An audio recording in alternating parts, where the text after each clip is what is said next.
అందరికీ జేబీఎం. నేను Rajesh Mahasen. Welcome to Mahasen media. ప్రాణాలు తీసిన పాదధూళి. మన భారతదేశం ఎప్పుడు మారుతుందనండి?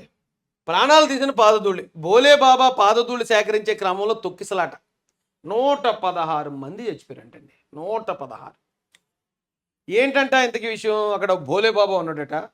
అతని పాదాల కింద ఉన్న మట్టి తీసుకుంటే మంచి జరుగుతుందని ఎవడో చెప్పాడు.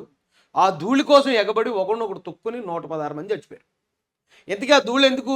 ఏదో రోగం పోద్దనో, లేకపోతే ఇంకోటి ఏదో పోయిన కాలు వస్తుందనో, లేకపోతే ఇంకోటి ఏమిటి ఇలాంటివి ఉంటాయి ప్రచారం. కేవలం దానికోసం ఏకంగా 116 మంది ప్రాణాలు కోల్పోయారు. నన్ను అడిగితే నాకు అనిపిస్తుందండి. అందుకే భోలే బాబా అన్న అతని చరిత్ర కూడా రాశారు. ఇవన్నీ శవాలే అనుకుంటా. గవర్నమెంట్ ఒక చట్టం చేయాలండి.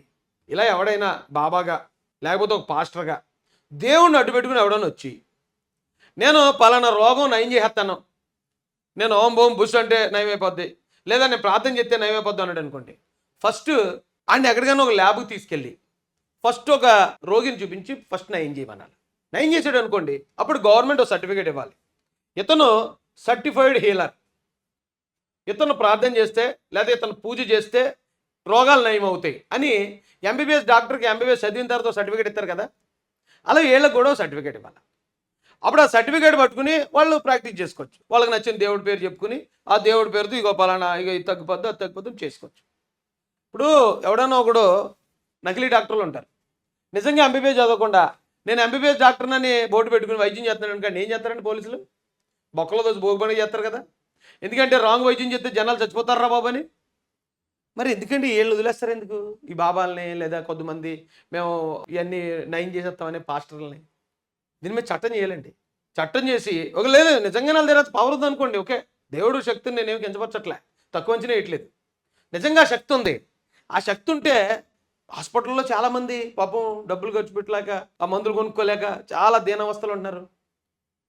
ఇప్పుడు దేవుడు చెప్పినా ఏ దేవుడు చెప్పినా ఎక్కడైతే రోగి ఉన్నాడో అక్కడికి వెళ్ళి నయం చేయాలి తప్ప వాళ్ళందరినీ ఇక్కడ తీసిరండి అని కూడా జగన్ గారు లాగా. జగన్ గారు అందరినీ అదే తీసిరండి అంటాడు. అలా కాదు కదా.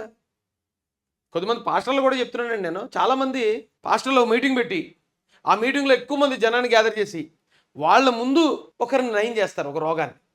యేసుప్రభు ఎక్కడ అలా చేయలేదు. బైబిల్ ఎక్కడైనా సరే యేసుప్రభు నడుచుకుంటూ వెళ్ళిపోతుంటాడు. ఆయనకి ఎదురుగా కుష్ఠరోగి వస్తాడు.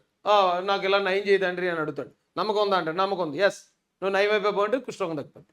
మళ్ళీ ఆయన నడుచుకుంటూ పోతూ ఉంటాడు. ఇంకొక కళ్ళు లేని ఆయన వస్తాడు. నాకు కళ్ళు లేవండి, నాకు కళ్ళు ఇవ్వండి అంటాడు. ఏ ప్రవీణ్ అంతేనా? ఆ కళ్ళు ఇవ్వండి. ఎస్, ఇక పలానా చేయి, నీకు కళ్ళు వచ్చేస్తాయి అంటే కళ్ళు వచ్చేస్తాయి.